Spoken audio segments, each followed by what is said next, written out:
All right, we're back. Another edition of Kevin's Corner. The month of September is here. And, Eddie, the Friday before Labor Day, it's always kind of like, here we go, baby. Here we go. College football. Exciting time of the year. It is. College football's alive and well. Loaded slate tomorrow. A couple of state games Thursday night, tonight, as we record this on Friday morning.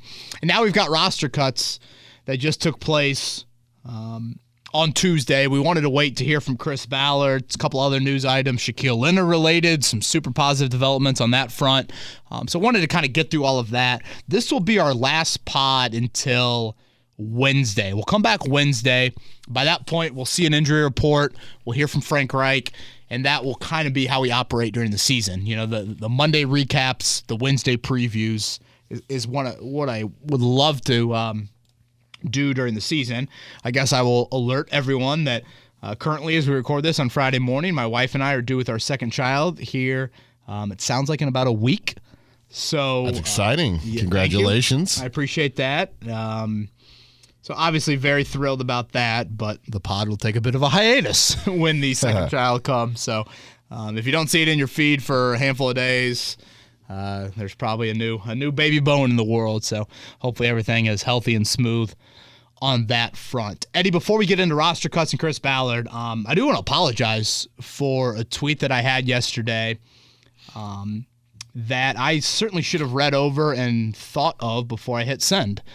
And, I love Twitter. I think Twitter is awesome. I'm a big fan of it. Where I think Twitter is probably at its, hardest area to, convey would be like showing when you're trying to make a joke of something and when you're trying to be honest about something. And like the sarcasm meter is very difficult to find on Twitter. I think people that follow me realize, for the most part, I'm pretty robotic on Twitter. I'm pretty like, here are quotes from a press conference. Here's a story. Here are some facts. Yeah. Obviously, I insert my opinion at times. I'm also a really big 3-line tweeter, if you've ever noticed. I try to use all the characters because why I love the pod so much is dude, we could talk forever. You can explain yourself very, very well. So the tweet that I had was in reference to Harold Landry's ACL tear. And I don't have the tweet pulled up right now. Again, I went back and deleted the tweet. But basically, it was something along the lines of the two best Colts news items of the offseason. A.J. Brown traded to the Eagles and Harold Landry tearing his ACL. I think listeners of this podcast, Eddie, will know there's not a topic I hate to discuss more than injuries. Absolutely, utterly hate it. I wish we all could play the Madden video game and turn off injuries. Turn off the injury. What is it? Slider. That's turn it off, called. Man. Whether it's Paris Campbell, whether it's Malcolm Brogdon, whether it's Harold Landry, I just absolutely hate injuries. And looking back on that tweet, I can certainly see where people looked at it and were like, "That is very insensitive by me." So. That was not my intention at all. My intention was to simply say, if you're going to look at the big picture, events of the offseason, maybe is a better way to put it, Eddie. If you're going to rank, the top 10 events of the offseason that have put the Colts in a position that you guys have heard me say now for several weeks, this is the most confident I've been with the Colts in the AFC South in years. And if you're going to rank the events, you could arguably say the two biggest events, and again, it's an awful shame that Harold Landry tore his ACL. You could say A.J. Brown's trade and the Harold Landry ACL might be the two top events. Matt Ryan, of course, that acquisition, Ngakoue, et cetera. You could throw a lot of things also up there on that list. So, in no way, shape, or form did people think, do I want people to think, and I wasn't thinking this, that I was happy about the injury or cheering for this. I think listeners of this podcast know full well we come at it from a very objective point of view. So after reading it, I was like, all right, clearly there's an insensitive tone with this. So I deleted it and said, I'm going to explain on the podcast where I get, 5 to 10 minutes just to kind of express everything. I mean, that's like one of the harder things too with social media is like you put something out and it's like it can be viewed a different way because there's no tone behind it. Right. And you have to read it through a phone. And you know what? That's part of the responsibility that comes with being able to hit send on that. So I am not running from that. You know, I feel very grateful and realize there's a lot of responsibility, Eddie, that comes from talking in this mic. And I do it 3 hours every morning. We do it for about an hour to 2 hours on the podcast each week. That's a lot of time. And I know there's a lot of people that follow me, and I'm very grateful for that. So I apologize to anybody out there that I might have offended with that tweet. That is certainly not where I was going at all with it. Feel awful for the Titans. Feel awful for Harold Landry. I a few times have seen or heard or even talked to people associated with the Titans. Harold Landry seems like a great guy. I guess, a little bit of silver lining for him. I'm glad he got paid. Yeah. When you think about this, I mean, he had a great season last year with 12 sacks and hate injuries. It's the worst part of sports. I mean, I find myself, I don't know about you doing this, Eddie, but like I find myself like watching plays and literally like waiting for everyone to get up. Yeah. And I don't know. Maybe I'm a little like scar tissue with that, but like it's just the part that I absolutely hate. So yeah, I don't want to belabor it too much. I think with all that being said, I stand by the premise of what I was trying to say. Again, I should have reread it, edited it, maybe not even tweeted it out. Maybe I should have thrown out the, hey, thinking about Harold Landry and the Titans. I don't know, something like that.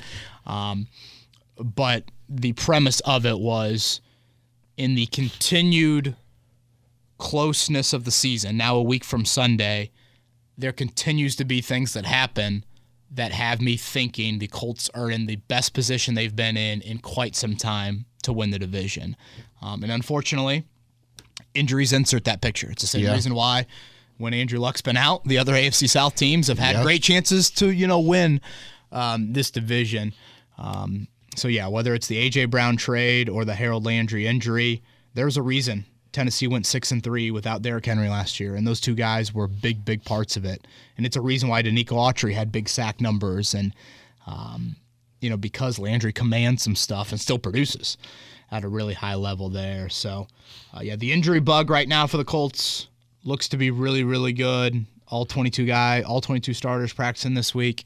We'll get into the Shaq Leonard stuff a little bit later in the pod, but I did want to begin there before we get into the final roster cuts. Yeah, that's one thing that happened between our last pod and today is the roster cuts. So are there any that stood out to you? Any players that you were surprised that made the 53-man roster? Yeah, if you don't mind, Eddie, let's just go position by position. I just feel like that's kind of the easy way to do it. Quarterback-wise, we thought Ehlinger all along. I do think he would have been claimed. Ballard is pretty adamant that he feels like he would have been claimed. Ian Book and Kellen Mond, if I'm not mistaken, were the two quarterbacks that got claimed. You would think that Ehlinger would have been in that group. And again, with how healthy your 53-man roster is, it makes a lot of sense. The Philip Lindsay one surprised me. And, Ballard has made it clear that, Philip Lindsay could come back. So I think that's something to keep in mind. I was looking up Lindsay. He played on special teams last year in Miami and Houston. He played 4 special team snaps this preseason. So part of me is like, I don't know, maybe he's just flat out terrible on special teams. But part of me was like, 4 special team snaps? I mean, shouldn't you have given him a little bit more of a look on special teams to try and kind of earn a role there? Because from watching camp, and I know the staff loves Deion Jackson. Deion Jackson, Eddie, I would guess he had a handful of fumble, ball security moments that were like awful. He had one in the joint practice with the Lions. Live rep, 3rd and goal from the 1 with the starters, and he just coughs it up. That is like the biggest no-no of all no-nos when you're inserting, that 3rd running back just for those 1 to 2 plays a game. Yep. And you've brought it up before. It's 700 some touches? I thought it was over 800. Over 800 touches for Philip Lindsay, and he's never fumbled in his career. And I just feel like running back means a little bit more here. So, yeah, I understand where the Colts are coming from. Like, Marlon Mack was inactive for all those games because he couldn't play special teams. Well, again, you still had Marlon Mack on your 53. You don't even have Lindsay on your 53 right now. So that's where I'm just like a little bit confused by it. Obviously Jonathan Taylor and Nyheim Hines are extremely healthy throughout. I also think Hines, he's just we were trying to come up with names of it on the morning show this week, Eddie. He's like the wild Colt. I feel like defensive side of the ball, you have more of those weird names for positions: Viper, Joker, Rover, all that. I'm Husky. Husky. I'm trying to think of something for Hines, and nothing really comes to mind for me. But what I'm getting at is he's just not your backup running back. He is just a guy that, is kind of a hybrid running back wideout.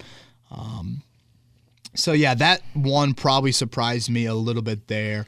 Wideout-wise, those were the 6 that I had as well. Kiki Kuti on the practice squad makes sense. I'll be curious to watch late next week. Do you promote Kuti on game days? You get the 3 practice squad. Yeah. You get 2 practice squad promotions. You can do it for a player 3 times a year. So how you play that out will be something to keep an eye on. But Mike Strawn, Desmond Patman rounded out that group. Tight end makes total sense. I saw they made a waiver claim for a tight end. Was not awarded that player. I'm trying to Trayvon, was it Mesco or Wesco or something? He probably, if you're going to bet on where the waiver claim came from, you probably should bet he played for the Jets and he was claimed by the Bears. I feel like, this guy's 26 years old. I didn't realize he was a 4th round pick back in the day. I saw the Colts made a waiver claim there, and that doesn't shock me. Again, I think tight end is a position still to keep an eye on. Offensive line, I like the fact that they brought back Dennis Kelly. He's had the knee injury, and we haven't seen him yet. So I just think you need some experience. And I asked Ballard that question because at the time I asked him, the 3 backups were Luke Tenuta, 6th round pick, Wesley French, undrafted free agent, Will Fry, 7th round pick from 2 years ago, and then Bernard Ryman this year. Those guys have combined to play like 20-some snaps in the NFL. Last year, your backups in September on the O-line had combined to play like 70 starts in the NFL, starts versus snaps. But I think if Dennis Kelly's healthy, he obviously brings a veteran presence there. Do you know John Tenuta at all, Eddie Garrison? Nope. Should I? I believe John is the father of Luke. John is one of the crazier college football coaches I've ever seen. He was Notre Dame's defensive coordinator for a few years. That man would go cover 0, blitz 9 on first down. So he'd play Madden is what he would do? Yes. Okay. Tenuta's tall, 6'8", was a right tackle at Virginia Tech when they had Christian Darrisaw, and then when Darrisaw went pro, he slid over to the left side. This is an area we don't talk a ton about, Eddie, but these are more of the chances and picks I would have liked to have seen the Colts take in the draft at tackle. Yeah. Since Anthony Costanzo flirted with retirement, the Colts really didn't draft the tackle at all. Nope. Until Ryman. From Zach Banner on, Braden Smith was not drafted to be a tackle. He was drafted to be a guard. By no means am I saying Luke Tenuta is your left tackle of the future. But I just think taking a chance on a day 3 frame that you like and try to develop makes a lot of sense. So we'll see how long Tenuta's on the roster, but I am good with that. Defensive line, that was a surprise. Byron Cowart was not a name that I had. I did say on Tuesday on our morning show, I'm starting to get the feeling that Curtis Brooks is going to get the scissors. He just seemed like the one draft pick. Yeah. You weren't going to keep both Eric Johnson and Curtis Brooks. Brooks battled a little bit of an injury in camp, nothing too long, but I just didn't see a whole lot of flash from him. He is back on the practice squad. That was the 6th or 7th round pick out of Cincinnati, right? Correct, yeah. 7.5 sacks for Cincy last year. I would love to have seen Taylor Stallworth brought back here. You and I were texting about that. I've always loved Stallworth, and plus he's just funny. You have to wonder if it was more of a schematic thing than anything else. Yeah, the D-line approach has changed a lot. Linebacker, this had some news. So the other question I asked Ballard, what was the hardest roster cut? He led on Sterling Weatherford, a claim by the Bears, so the Cicero, Indiana native will go to Chicago. The Colts made a special teams move here for Grant Stewart, who is from Tampa Bay. To be a good special teams player, do you have to have crazy hair? Yeah. I think that's a prerequisite. Have you ever seen Bubba Ventrone's hair when he played? It was long, wasn't it? Flowing. This Grant Stewart's got some of that. Oh, yeah. So basically what the Colts did is they swapped 6th and 7th rounders with Tampa So, you know what? You trade back 30 or 40 spots, and you get a guy that played 311 snaps on special teams last year. That's a big number. That would have been the fourth most on the Colts roster last year. If you look at who was above or who would have been above Stewart on that list, Matthew Adams is number 1. He's gone. Zaire Franklin's number 2, and Zaire Franklin's a starter for you right now. You know, he wasn't a starter for you last year, so does he still play the same amount of snaps on special teams? Right. 3 on that list, George Odom. Well, he's gone. And then if you want to go a little bit further on that list to 5, 6, 7, you get Jordan Glasgow in there. He's no longer here. You get Rigoberto Sanchez in there. He's obviously done for the year, and I get he's not a cover guy, but still. Exactly. And then Ashton Doolin is also on there. And, you know, is Doolin going to play more on offense? You know, these are all questions that you have. So I know some people are like, oh, man, they should have just kept Weatherford. If you can get a special teams demon, and Stewart appears to be that, I'm good with them trading back 30 or 40 spots. Like, I'm fine with it. From the spring, JoJo Doman was the guy for me. I mean, from the spring, he was making impressions. And I just felt like he kind of earned it a little bit longer. Does Weatherford have a few more measurables? Definitely. But I understood where they're going there with Doman and the trade for Stewart. Plus, you get 3 years of control with Stewart. He's under contract this year and then 2 more. He was Mr. Irrelevant, right, out of Houston? Yeah. First team All AAC in, I think it was like 2020, and then second team All AAC in 2019. So what, Will Fries would have been the Colts pick in that 7th round, and then Stewart was the last pick of that draft. Man, some teams are probably pissed that he went that last pick, considering his special teams prowess. Let's go to corner. Dallas Flowers, I thought practice squad for him, but he earns a 53-man roster spot, and you know they've moved Tony Brown to the practice squad. Now that's another one I'll be watching. Does Tony Brown get bumped up next week? Does Flowers dress? You know, that'll be something that I'll be watching. And then at safety, no surprise there. It's a shame Trevor Dimbo got hurt. I'm not 100% sure exactly what the injury is. Sounds like IR to return, though, for him. But, yeah, Rodney Thomas was definitely a lock. I thought he finished the offseason really well. So, you know, again, youth on the O-line, that's a little surprising to me. Defensive tackle, a little surprising. But outside of that, Eddie, I can't say I was overly surprised too much. Did you calculate how many picks you got right? I want to say, I think I missed 3 or 4. I don't know. It's kind of hard because it's like. I know you didn't have Wesley French. That was one of them. Right. Like, I'm pretty sure I had Dennis Kelly, but maybe not Wesley French. Like, but does that count? Because then Dennis Kelly was re-signed, you know, like 2 days later. You know, some of this is technicalities. I didn't have Flowers. Or Cowart. And Cowart. And then the trade for Stewart. Right. That Weatherford would have been on the roster had that. Right. Yeah. And Lindsey. So I guess I had probably a solid 4 that I missed there on the cut down. So we'll see how the roster continues to play out. Again, very fluid. I think that'll be the case into next week. Do you think the Lindsey decision was based off of how the other positions fell, and that maybe if, you know, Strawn or Patman in that wide receiver room can play special teams, then maybe they go with Lindsey over Jackson? You know, I kind of thought this, Eddie, when Ogletree went down the torn ACL, I thought, okay, no more 4 tight ends, 3 tight ends, and 4 running backs. I bumped up running back. That was my extra spot on offense. And now looking at it, they loved Doman, Flowers, and Denbo, the 3 undrafted guys, so much that that's where they went extra. Pick one of those spots, but they went extra with the special teams guy, either a linebacker, either at corner or safety. And I get 4 running backs is probably not the norm in the NFL. Especially when you have 3 quarterbacks. Yeah, and I don't know. Maybe that plays into some of it. And I don't want to act like I'm losing sleep over the Lindsey thing. Right. Like, it's if you look at Taylor's track record, he's going to be pretty darn healthy all year long. But that position. You better knock on wood over there. Yeah, I've got my pen. I'm kind of doing it over here if you can hear that. I just feel like it means a little bit more here. Lindsey, I think, is a little bit better than a Marlon Mack coming off the Achilles last year. I don't know.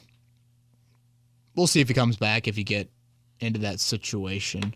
Let's go to the Chris Ballard presser next. Again, this was Wednesday afternoon. A couple of people tweeted this at me. I think it was a CW. Yeah. He goes, did Ballard seem extra snippy today, or am I just reading that he just had to cut a bunch of guys, so he's naturally going to be grumpy? I did think he was a hair little regular season mode.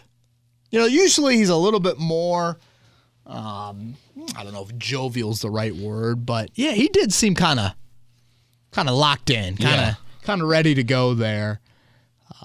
It starts at the top. It starts at the top, certainly. And let's start at the top of the defense. Shaquille Leonard, Eddie, that update there. 2 days in a row for him this week. We all saw the highlight of the interception. I'm assuming that's a 7-on-7. Just watch that highlight of the interception. He didn't really move. He just kind of like fell back into coverage a little bit, and then his ball just kind of found him. And I guess that's what I'm getting at. It's not like he showed off absurd athleticism on the play. Right. But what he showed off was instincts and feeling Desmond Patman behind him, kind of shifting to his left, and then he showed off just a natural born gift of a wingspan. Because he then reaches out with his right hand to make that play.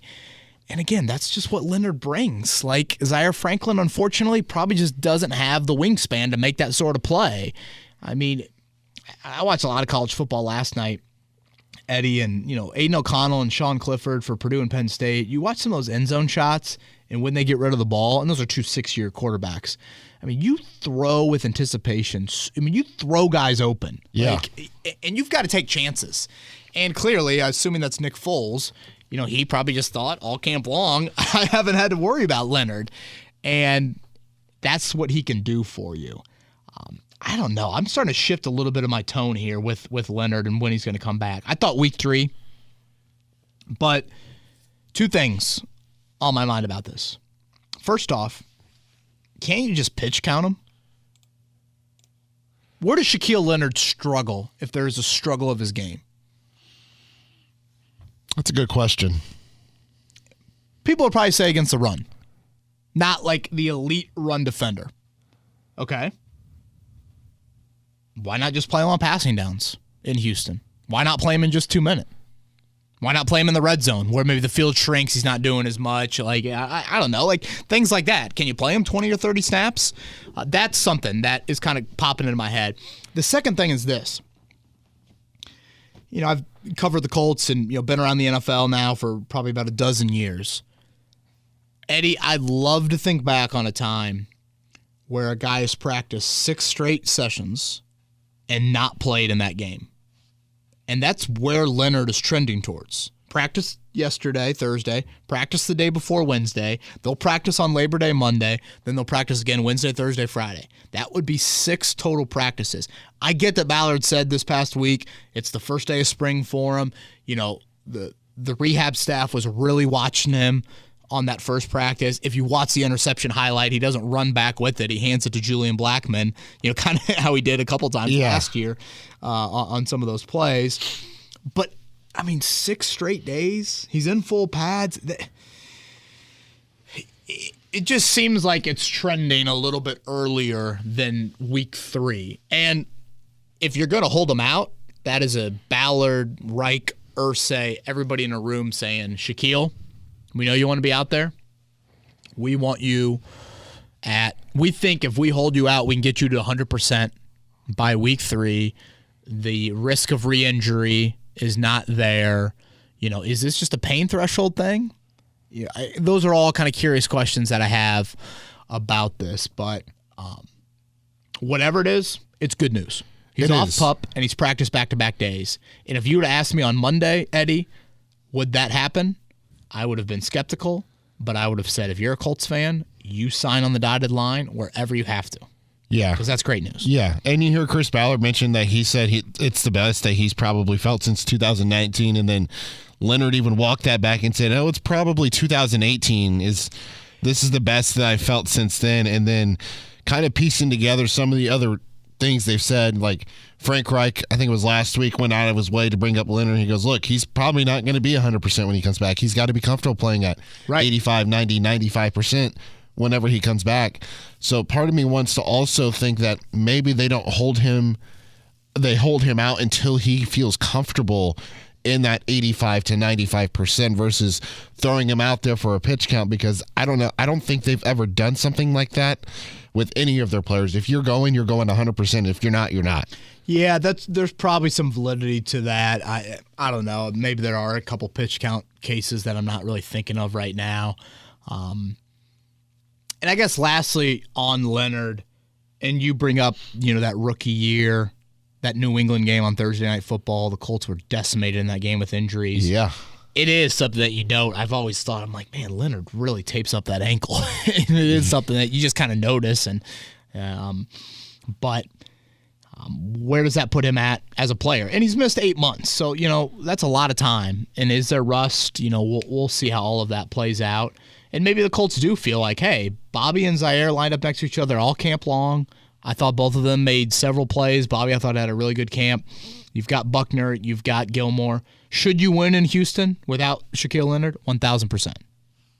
I know it's not necessarily the mindset you have when you've lost 8 straight season openers, but, gosh, a little bit of a human element to that. Let's shift gears to T.Y. Hilton. Oh, yes. Continues to be a question. At times this offseason, I felt like it was the ex-girlfriend or boyfriend that you just don't want to say no to one final time. Especially with his poster still being up on the side of Lucas Oil Stadium. Yeah, it's like removing all the pictures from your Instagram if you break up with someone. I feel like that's like the Leonard's hanging, or Hilton's hanging by a thread up there on Lucas Oil Stadium. Yeah. But yeah, until they take that down, that ex is not totally out of the picture. I felt like I heard Ballard talk this week, Eddie, and I thought the comments shifted towards respect for a Ring of Honor type player. I just don't think they publicly want to say it's over. And then obviously, if Pierce or Campbell or somebody goes down, is that when you would make a call? Now, you were in the high school football scene. Yeah. You broadcasted Westfield and New Pal to open up the season for those that are not familiar with our market. It's a couple of suburban Indianapolis high schools. Westfield's quarterback is the son of Chris Ballard. Tonight, the Westfield Shamrocks are playing the Zionsville Eagles. Zionsville's sophomore wide receiver is one Eugene Hilton. That means you'll have Chris Ballard and T.Y. Hilton theoretically in the same high school football stadium tonight. Those two grab a walking taco, get some nerd rope, and hang out by the fence and have a conversation. They probably would, but how much do you think it would be about the Colts? Well, knowing T.Y., I think you'd want to know how some of the young guys are doing. Yeah. At the same token, though, you look at Ballard and he's like, he values, the relationship away from football even greater sometimes. And he's mentioned this. I think maybe this might be like wide receiver diva scar tissue, but I think Chris has kind of said this before of like, I walked in here, knew T.Y. Hilton was a good player, but then I got in here and I didn't know there was a little bit more there to him. And so I think that probably is something that Ballard has appreciated. And again, something that's probably just wide receiver diva. Like I get so tired of people that just assume T.Y. Hilton's like a diva because he plays wide receiver. Like not every wide receiver is a diva. Yeah, a lot of them are, but like that's not T.Y. Yeah. One thing I thought, with Ballard about Alec Pierce, he's got to grow up. At times with Ballard this offseason, Eddie, I feel like he's been super contradictory in his wide receiver comments. Yes. And this is what I'm getting at with there's a lot of stuff that Ballard does that I agree with. I see where he's coming from. I think it's good philosophy. I nod my head at all of that. There are some things that I disagree with, but I understand where he's coming from on. Like, I get your rationale. I don't necessarily agree with it, but I understand where you're coming from. Whiteout is one where I don't agree, and I also don't understand. And I'll point out two specific scenarios why. You go back to the February press conference at the Combine. He literally says we cannot act like Paris Campbell's our number 2 or number 3 on the depth chart. Through every step of the offseason, free agency, draft, OTAs, camp, down to the preseason, Paris Campbell's been 2 or 3 on the depth chart. Yep. So that's one head scratcher. The second head scratcher, and you can go back well beyond this year. You could probably go back when they drafted Pittman. Ballard has always been a skeptic of college wideouts coming in here and impacting, and I say coming in here, I mean the NFL, and impacting from day one at a consistent high level. And he says the other day, we need Pierce to grow up.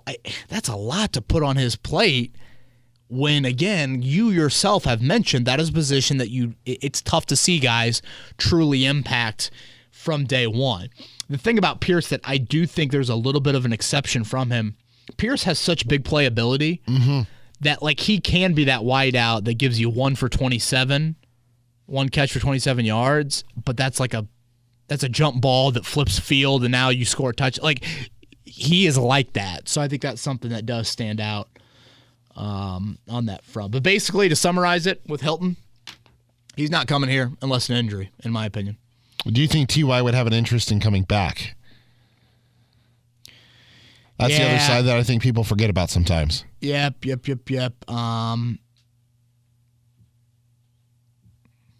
That's a good question. I don't know that for sure. I don't. And again, this kind of gets back to the T.Y. Like, he's just not a deep. Like, how many wideouts would just be like posting on Instagram their workouts and like, you know, here's Terrell Owens and Drew Rosenhaus doing crunches in the driveway. Like, you know, it's just not. That's not T.Y. A couple other Ballard quotes before we get into Twitter questions. Hot Rod is our guy. I asked him, are you looking at any other kickers? I get that when you get to September 2nd, Eddie, there's probably a bit of a public backing you need to have for your kicker. Mentally, it's probably healthy to do that. Me, skeptical. And then Quentin Nelson. He was asked pretty directly about positional value and can players transcend positional value. Ballard is a believer in that. You pay your best players. He's special. He's special to us. I think those quotes stand out. I mean, he's special. I think we all agree he's a special player. 100%. He's special to us. Again, Ballard holds that position and the character and the football work ethic and all that in high regard. So I think both sides have leverage. I think both sides want to be really quiet. Deadline spur action. I mean, technically, there's no real deadline in this. He's under contract for this season. The deadline comes next year. But there's kind of a soft deadline of probably next Friday or Saturday before the season starts. What's the hiccup? Is it the guaranteed money? Is it the annual number of wanting to be above Trent Williams at 23, wanting to be above Joe Thuney as a guard at 17 or 18? And he brought him up specifically in that press conference on Wednesday. Mm-hmm. He said you didn't see Kansas City have any problem paying their guy, that guy. Yep, and he did point that out. I would say Kansas City with Patrick Mahomes, they can operate probably a little bit differently with that. But yeah, Quentin Nelson's going to be here long term. And that's kind of the moral of it. You know, if he signs a deal on September 10th versus whatever, he is going to be here. Anything else, Eddie, stand out to you, or should we get to Twitter questions? Just one quick thing about the Q front. Do you think he would play underneath a franchise tag if they didn't get to the point of a contract extension? It's a good question. Quentin Nelson strikes me like the guy that would play football. Period. I guess that is true. I shouldn't ask him that, should I? Well, and I didn't mean it like that because obviously Quentin Nelson, when I asked him about playing in the preseason, he literally looked like he wanted to throw me to Lebanon. He may have tossed you a little bit further than that. Yeah, maybe Frankfurt. Shout out to the hot dogs. Tom Condon, CAA, his agency. Yeah, I don't see the franchise tag work. Again, I might try to slap it on. I know you're just kind of kicking the can down the road, and you have to get there at some point. But what would that be? 17? Is that what it is? 17 or 18? I'm not sure. I'd have to look that one up. 17 or 18 million. He's making north of 13 this year, so it would be a pay increase.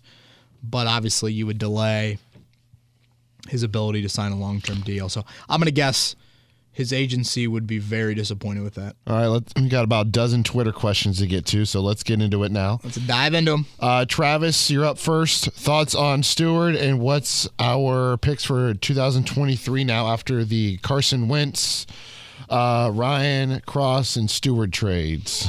Okay, Travis, so you've got a first, second, your own, the third from Washington, because you traded your third for Nick Cross. You still have your fourth and your fifth. You swap 6 and 7, so that makes 2 7s. one from Tampa, Yep. and your own. I think I have that right. Yeah, I talked about Stewart a little bit earlier. I like it. I mean, the Colts still have some ammo to move up. I mean, they don't have a ton, and we've talked about this before. A lot of teams that are quarterback needy have multiple first-round picks. So, as much as I always love the draft, I can't fully grasp my mind around the draft for a while here. Yeah. Which I think is a healthy thing. Yeah. I'm ready to watch football. Yeah. I mean, backyard, bro. Dude, this sums it up, Eddie, last night. All right, did you see Ball State's first play of the season? Nope. Ball State, 35.5-point underdog. Tennessee's up 38-0 at halftime. I took the minus 35.5. Good for you. You did. Wow. Well, I should be mad at you for going against Ball State, but smart money. I only did it because of the inexperience at quarterback, and I knew Tennessee's offense was going to be way, way too much for that Swiss cheese Mac defense that Ball State plays. Boy, that was some harsh words, but accurate words on that front. So I show Maddie, my wife, the first play of the season of Ball State with an interception, and she literally goes, "Why are you showing me that?" I'm not sure if there's a madder human being in the world that football is back than my wife. I'm like, yeah, we've got Purdue tonight, we've got IU tomorrow, we've got Notre Dame Saturday night. And I guess in my head, it sounded like I sounded like she might have some joy in return when I said that phrase. Yeah. And I did not sense any joy in return. It was probably like an oh yay. Yeah. So apologies out there, but hey, football season is here, baby. Does she care about Notre Dame? She cares because I care. But then at times she's like, man, 2nd and 12 and we're yelling that loud. So, yeah. But no, she cares because I care. As you're decked out in all your Notre Dame gear for I know. today. I could not look more fanboy today. Rodney is spitballing here, and he said, did Ballard view Philip Lindsay in the same breath as Nyheim Hines? Maybe he felt like they were doubled up there. I don't know. Just a pod question for later. No, yeah, I appreciate the question, Rodney. But again, Hines is much more of a he's not an in-between the tackle guy. I don't view him as doubling up. I don't. I think Hines, again, to the earlier point, he's a wild Colt. He's just different. So I do not think that Hines and Lindsay are similar in that way. Brian says he knows it's preseason, but that's all he can go off of based on what he's seen. Is Frank Reich putting too much faith in Nick Foles? He was quarterback 3 last year with the Bears, and clearly Ellinger has outplayed him in the preseason games, and I realized Sam was going to go up against backups and players that probably won't make the team. That same can be said with Foles, though. This Carson Wentz 2.0 with Reich and Foles. Yeah, I think we're getting a little bit too deep in the weeds with that one. The preseason is weird, Eddie. Like, when things go well and individuals play well. Oh, it's the preseason. No. When good happens, we're ready to build the statue. Yeah. Like Sam Ellinger, like the fireman that did Peyton's statue, I think he just got Sam Ellinger renderings for the statue. And then when it's bad, it's always excuses. It's always it's rust. Oh, it's, that's what August football's all about, this and that. I'm totally fine with how the Colts are operating right now at quarterback. Totally good with the pecking order on the depth chart. I've got no issue with it. Ellinger's never thrown a pass in the NFL. Nope. And Sundays are different. Sundays in the fall are different. The speed is different. Everything's different. And like comparing it to Wentz, I mean, you gave up a first and a third rounder for Carson Wentz. You handed him the keys to the franchise. This is a debate about the backup or the third stringer when the starter has missed one game in 14 years. I just don't think that they're the apples to apples in the comparison with that. So I like what the Colts are doing with quarterback. If Sam Ellinger can be your backup of the future, maybe we'll have this conversation in 2023. But yeah, I'm totally fine. Hey, Kevin, from Low End Theorist. Hope you and the family are well. Any concern about Nelson not signing a contract yet? Thanks. No. Again, is a guard set in the market? Is it the biggest contract in O-line history? Jim Irsay certainly is not held back in his praise for Nelson. I think one thing to note, I didn't mention earlier, Eddie, it is the first-round pick Ballard's ever extended. So, that's just different. There's a lot of differences to it. Is he the only first-round pick Ballard has ever had? Well, Hooker. Oh, yeah. Yeah. Yeah. Forget about him. Yeah. So Hooker was 2017, Nelson was 2018. So, yeah, I'm not saying that like Chris Ballard, was bad. It was the second ever draft. What I'm getting at is just there's complications with first-round picks and contracts. There's complications when the dude's been an all-pro every year. Yeah. And he plays guard and all of that. So, there's just a lot. Mikey says, after rewatching the Seahawks and Rams games from last season, the offensive tackles were horrendous, and Ryan Kelly was not much better. Should we expect the tackles to start stronger and be more efficient this season? Yeah. Well, first off, Mikey, boy, that's a tough rewatch. Going back and watching the Seahawks and Rams games from last year. Hope last he had a six-pack on hand. Gosh, that's an understatement. How healthy was Braden Smith? I always feel like that was kind of a big thing. Prior and pass pro is what worries me a little bit more than run. I feel like from a run blocking standpoint, again, he comes from the guard background, all of that. That doesn't worry me as much. Again, pass pro is what worries me. I didn't love what I saw in those Lions joint practices. How used was he to Ngakoue over time? I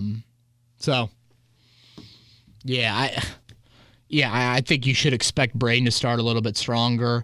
And I guess tackle to start the year. Correct me if I'm wrong, but Eric Fisher didn't play in that opener, right? And then didn't he really struggle in the second game? Yeah. So just purely from a health standpoint, you should be a little bit higher. So I just popped on Twitter real quick before we get back to our next question, and old producer Joey Molinaro asked Jeff Brown if he wanted to go for a little Friday morning run. He said, I think I'll pass. That's great. That is great. Mario, aloha, and a quick Space Jam question. Can I vent about Purdue for a second here? Oh, yeah, go for it. Let me send this text. One quick second. I don't have too much of an issue with the end of the game. Your best player is Aiden O'Connell. You're trying to win the football game with his arm. I think in college football, it's really hard to run out the clock by strictly running it. You were the worst running team in college football last year. I think the Jeff Brom issues are more towards the end of the first half. That was bleeping horrific, the end of the first half. The jet sweep on the 3rd and 1 with the fumble, and then just a pinball machine tackling effort on a glorified Hail Mary. I know it wasn't a Hail Mary, but Penn State needed like 30 or 40 yards to get into field goal range. And yet you give up a touchdown in that scenario. That, to me, is the biggest issue. It's a 3rd and 6. You've got a 6-year starter at quarterback. TJ Sheffield's open. O'Connell was so good for so many long stretches last night. If that ball's on the money, that's how you do it. Frank Reich would have done the same thing there. The Peyton Manning era teams would have done the same thing there. The problem I had was it wasn't the 3rd and 6. My problem was the 2nd and 6. Like, okay, that's where I would have ran. Because Giroux got 4 yards on first down. Yeah. The 2nd and 6. I can hear you a little bit there. Because then you keep the clock running, or Penn State has to force a timeout, and then you can go to a screen to Charlie Jones. Right. One thing I would like to see is not throw it towards Joey Porter's kid every play. Oh, my hell, gosh. That dude's a stud. The 2nd and 6 I can hear you out on. But, man, and I don't know if Colts, we're just minutes away from a Frank Reich 4th down debate. Obviously, it happens every game. But Frank Reich would have done the same thing in that situation. Because on 2nd down, that Penn State was probably thinking run there. Now, they got to O'Connell quickly. O'Connell made a great play, and Payne Durham almost made a hell of a catch there. But the good news for Purdue, the schedule was not very good, which is great. And O'Connell's probably going to be the best quarterback in every game you have this year. Yeah. So Sean Clifford made some big plays late. But I think Aiden O'Connell will get that Purdue team to 8 wins. This is a creative and fun question. Comes from Mario. Aloha. A quick Space Jam-like question. Let's say our wide receiver room become the following wide receivers and their skills. You say Space Jam? Yes. Okay. This is what he's saying. What chances do we have for a deep playoff run? Let's say Michael Pittman captures the talents of Mike Evans. Paris Campbell steals the talents of Hollywood Brown. Ooh. And Alec Pierce turns into McCole Hardman, and Ashton Doolin turns into John Ross III. Wow. Interesting. Now, John Ross still in the NFL. I was about to say, my initial thought here is, well, you only have 3 wide receivers because Ross would be hurt. Well, and also, as Ashton Dulin had a better career than John Ross. Ooh. John Ross is a free agent. Oh, he's got a little bit more production than I thought he did. He's got 11 NFL touchdowns. No way. 7 touchdowns in 2018. Man, I had no idea. He had 7 touchdowns on 21 catches. That is an absurd touchdown rate. God, an awful catch percentage, 36%. Wow, that is an interesting one. Great. Who'd you say that was from? Mario, that's great. If the Colts got that, I mean, Dulin and Ross. If the Colts had Mike Evans, Hollywood Brown, and McCole Hardman, I think they'd be in the Super Bowl. I do too. Yeah, that'd be great. I mean, you imagine that? That'd be nice, wouldn't it? Yeah. Even just one of those guys, specifically like Mike Evans, would be nice. Right. Although I am very high on not Paris Campbell, but Pittman for this upcoming year. Same. Mike, question for both of you guys. I'm flying to Indy for my first Colts game week 3 against the Chiefs. What are your recommendations for stuff to do and places to go pre and post game? Also, anything I have to check out while I'm in downtown Indy? Well, let's hope for some great weather there on that front. Eddie, feel free to chime in.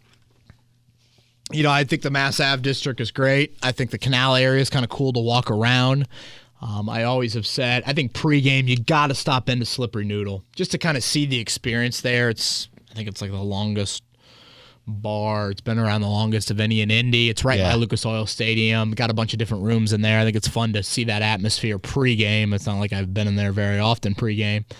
The new Bottle Works district with the garage, it's kind of like a glorified city market up there. It's nice. Got a nice little bar, bowling area called Pins across the street as well. Where else, Eddie? I was going to say you can always go to like tailgating with a bunch of people. Sure. I mean, a touchdown town, Georgia Street areas or areas to hit up from a tailgate. Post game, I mean, that's a 1 o'clock kick, right? So you probably want to watch a 4 o'clock game somewhere. District Tap, Yard House, Kilroy's. I like Yard House. All those places right around downtown Indy that are going to have plenty of TV set up for you to check that out. And if I see of any events or I'd assume there'll be some like sort of fan fest type stuff for the home opener, Chiefs, all of that. Definitely keep an eye out for that. Good question. Colton, what else is it going to take for Isaiah Rodgers to start? Seems like whenever he's in, it feels like he makes a good play. Isaiah Rodgers Sr., right? Oh, yeah, that's right. Yeah, he made that clear. I love Isaiah Rodgers. You guys have heard me talk about that, but Brandon Faison was the third corner all through camp. I think he's longer. He plays outside, and the scheme fit. That's why I think Gus Bradley feels more comfortable. Obviously, has history with them. But I'd like to see Rodgers get a little bit of a shot. And the concussion, of course, didn't help things. Not that I think he would have challenged seriously with that. Netflix just announced a Johnny Manziel documentary is coming out. Ooh, juice. Yeah, it'll be good. It'll be just like the Manti Te'o documentary. 3 different parts to it. Andrew, it's a little bit of a lengthy question here. Okay. I'm trying to break up the camp talk and third string right guard depth questions for the podcast, so let me set this up for you. ESPN approaches you and tells you that they want to make a 30 for 30 series for the Colts, and they want you at the helm. Oh, wow. There will be 8 episodes. Every episode is an hour long with a different topic in the history of the Indianapolis Colts. You have an unlimited budget, access, and you have a magic truth serum that you give to each interviewee. What are the 8 episodes and why? Obviously, we know what number 1 should be. Andrew. That is a terrific question. Terrific. 8 episodes. Wow. Well, the namesake obviously would have an episode in the Andrew Luck retirement. I think that's rather obvious. The Peyton 2011 season, did Peyton really think he was going to play that season? Did the Colts just keep him on the roster to try and sell tickets? There's that indoor hidden practice late in the season of rumors of veterans late in the trying year. To become the red zone QB. Yeah, all of that. I'm like, what? So that one. Love a 30 for 30 on Bob Sanders. Bit of a mystery man. Would love one on there. Didn't they do a 30 for 30 on the move to Indy? Like the Mayflower I think move? so. Yeah, I'd like maybe more of the story on less about the move. I mean, that was crazy in the middle of the night and all that. But more just like I was told at one point, like the Colts were going to be going to Arizona. And like Bob Irsay thought they were going to be the Arizona Colts. And all of a sudden they became the Indianapolis Colts. Like I think there was a little bit more to that side of the story that maybe a lot of people don't know about. I love the Green Bay game. Pagano's first game back. Pagano's first game gone with leukemia, the orange gloves for Reggie Wayne, all that, the 30 for 30 on that. How about Jim Irsay as a human? Yeah. It's a full-on 30 for 30 on Jim Irsay. Boy, that's probably close to 8. Something else, Eddie. You know, the fact that the Colts got Peyton Manning and Andrew Luck, you know, if you look at the drafts around them, yeah, wasn't Eric Fisher the number 1 overall pick the year after Luck? Yeah. The Week 17 games that played out for the Colts to get the number 1 pick in those years, like, were down to the wire games for the Colts. And then I think in the Peyton year, I want to say like Jake Plummer had to lead like a 2-minute drive late in the year for Arizona to win that game. Therefore, they had 1 extra win, and that put the Colts at 1. Because I think the Cardinals and Chargers maybe trade, I don't know, something along those lines in 98 for Peyton to go 1 and then Leaf obviously to go 2. So, yeah, just kind of like what could have been sort of 30 for 30 type storyline. I don't know. Am I forgetting anything? I can't think of anything else. Maybe just like to figure out what the relationship was actually like between Pagano and Grigson. Ooh, now that's a good one. That is a good one. Spoiler alert, not good. Yeah. But yeah, that's okay. I like that one. The whole Josh McDaniels situation. Man, I'm forgetting a few. We might need 10 episodes, Andrew. We might need to go with 10 here. That's a great question. It is very creative. Back-to-back creative questions. Yes. Rob, what kind of stat line does Paris Campbell need to have for the Colts to offer him a second contract prior to free agency, or does his availability ultimately weigh more into the decision than his production? Yeah, it's 98% availability. When I say stat line, show me his games played. Did he play 14 or more? If he did that, his number should be decent enough that he will be back here. You know, we'll get into what that deal looks like, length, you know, injury incentives, whatever. But yeah, it's all about games played. Yeah, I agree with you there. This one comes from Henrik. He is from Finland. Henrik. Sorry we couldn't get to you last week, brother. He sent me this question on Twitter. He says, "Hi, I'm Henrik from Finland, and I listen to Kevin's Corners weekly. Could you present this question to Kevin on the next pod? If you had to make a $1,000 bet on Paris Campbell plays over under 11.5 games during the regular season of 2022, which way would you go?" Oh, my gosh. I did one of those Reddit AMAs earlier this week. Yeah. And I got this question, and they put 8.5. And I'm like, dude, again, this gets back to my Harold Landry point from earlier. I hate injury questions. I just hate them. It's impossible to predict. You know, you remember Paris Campbell getting hit by Harrison Smith a couple years ago in the knee? Yeah. Doesn't that end the season for any player in that situation? Yeah. I mean, that hit, helmet, right on the knee in that air. Like, it's just... How many games did he say? 11.5. I would take the over. I never expect injuries. Gosh, you live in such a... I wish I had that mindset. I don't know, Henrik. I obviously, I hope it's over. I hope every player in the NFL stays healthy and gets to play 17 games this year. I know it's probably not reality. He had a really healthy camp. Yeah, it's impossible for me to sit here and predict that. I might just start abstaining from injury questions, which is really like a very, like, I should say injury predictions, which is really like a very anti thing for me to do. Yeah. I try and pride myself in like answering everything. You ask it. You guys know I want to be super interactive with this podcast. We do these Twitter questions every week. But and I feel bad because Henrik's from Finland and just sent this in. Because it's from Finland, I'll answer it. I'll say over. But from now on, no more injury prediction questions. Deal. I don't know if I'll stay true to my word on that, but it sounds good right now. Let's see if we can make a last one pod. Okay. This question comes from Tom, Not to be doomsday-ish, but is there a scenario that would lead to leadership changes? For instance, if we start 2-7, beat Houston, split with the Jags, get swept by Tennessee, I got to think Irsay would be boiling. Division basically gone at that point. Hope that doesn't happen, but I have high hopes, and I feel 2-7 is more probable than 7-2, history says. 2-7? Eddie, pull up those first 7 games, or pull up those first 9 games. Would Irsay be boiling at 2-7? Yes. Would he fire them? No. Are you ready for the games? Yeah. Give us the first 9. Home and away as well. All right, I'll just go week 1 to week 9. Okay. Houston, week 1. Jacksonville, week 2. Both are on the road, as we've well documented. Okay. Kansas City is at home, week 3. Home against Tennessee, week 4.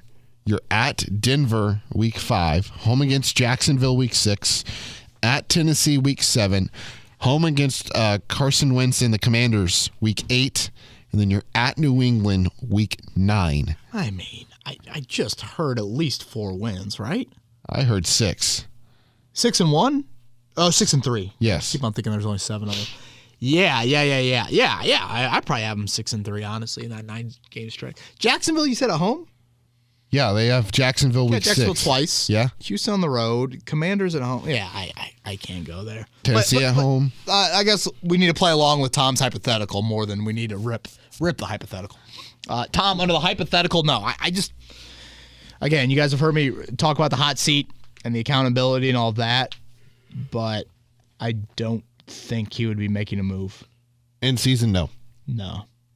And, the other thing about in season is like, I've always felt this, like, is there someone on your coaching staff you really want to evaluate to be a head coach? And again, I'm getting a little drastic with that, but I do like Bubba Ventrone, but I don't know. Interim head coaches, man, it's so hard. Yeah. Dan Campbell's like one of the few that's like been an interim, lost the interim tag, became an assistant again, and then became a head coach eventually. Right. Second to last question. This one comes from Chris. Number 1, will we be better or worse at the left tackle position than we were last season? Number 2, how much blame should Eric Fisher get for Carson's play last year? I think Wentz would still be in Indy if he had a competent left tackle to pass block last year. Fisher cost us the Tampa Bay game last season, and I think Matt Pryor is going to be an upgrade. Chris, you might argue if you sat down with Carson Wentz, if you sat down with Eric Fisher, he would say, if I had a better quarterback, I would have looked better last year. If I had a quarterback that got rid of the ball, that processed a little bit quicker. And then if you're drinking with, Jim, he may say, the defense has to hold them from not scoring either, so it's not all just on the left tackle. Yeah, that's I don't know. Pryor, we just have never seen, Eddie. I mean, yeah, I guess we saw him last year in that Raiders game, and I brought up the run blocking, the pass blocking, and I do think Matt Ryan is naturally going to help out Matt Pryor this year because he is going to be more of a processor and going to be able to identify pre-snap where exactly the front is coming from and where they could potentially attack the Colts. So, yeah, I mean, it's going to be hard not to compare Pryor and Fisher, but again, you got to acknowledge the quarterbacks are different. But Fisher certainly. I mean, he mentioned Tampa Bay game. I feel like the Ravens game? There was a big strip sack. There was another one. There was another one in there as well. I'm kind of forgetting right now. Tennessee. Was it Tennessee? Yeah, back toward the end zone. Hell, was it Landry? Might have been. Gosh. All right, you said we got one more?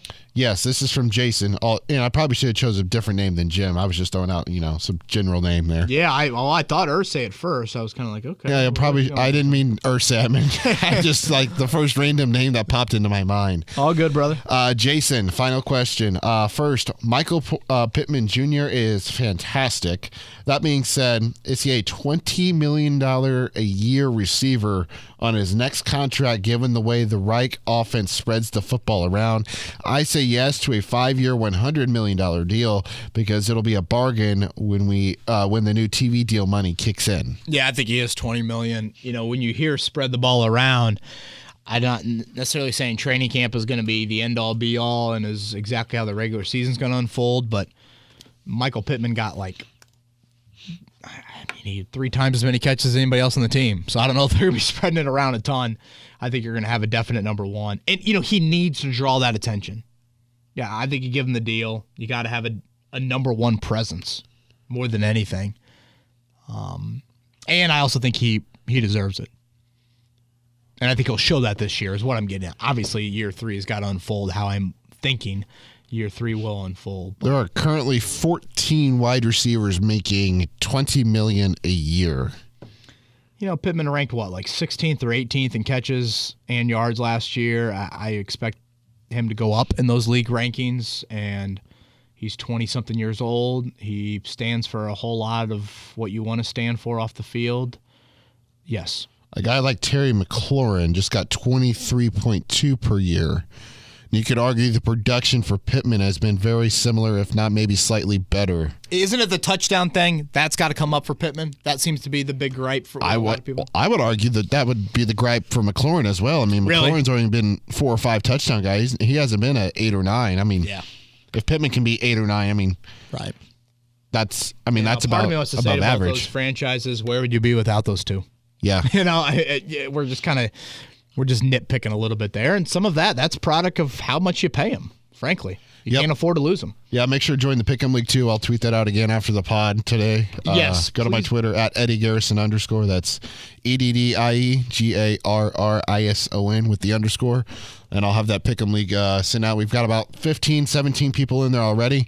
Hoping to add a little bit more. Yes, let's do that. Please tweet out that link, and I will retweet you. And we'll continue to do that, obviously, all next week. But thank you for plugging your Twitter account on that. Fantasy League is full. Correct. Yep. So thank you, everybody that's joined that. Well, there's one spot left. I'm just waiting on you to join. Is it still me? Yeah, I think so. Did you? Will you send that to my Gmail? Here. Oh, you need me to email it to you? I texted it to you. Did you? Oh, I guess if you text it to me, I can just join from my phone. Yeah, let's talk about this offline.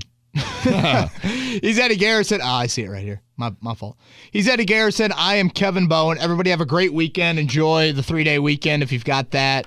Stay safe, and we will talk to you next Wednesday is where we're tracking for on that front. Thanks, everybody, for listening to Kevin's Corner. Thanks, everybody, for listening to Kevin's Corner. Thanks, everybody, for listening to Kevin's Corner. Thanks, everybody, for listening to Kevin's Corner. Thanks, everybody, for listening to Kevin's Corner. Thanks, everybody, for listening to Kevin's Corner. Thanks, everybody, for listening to Kevin's Corner.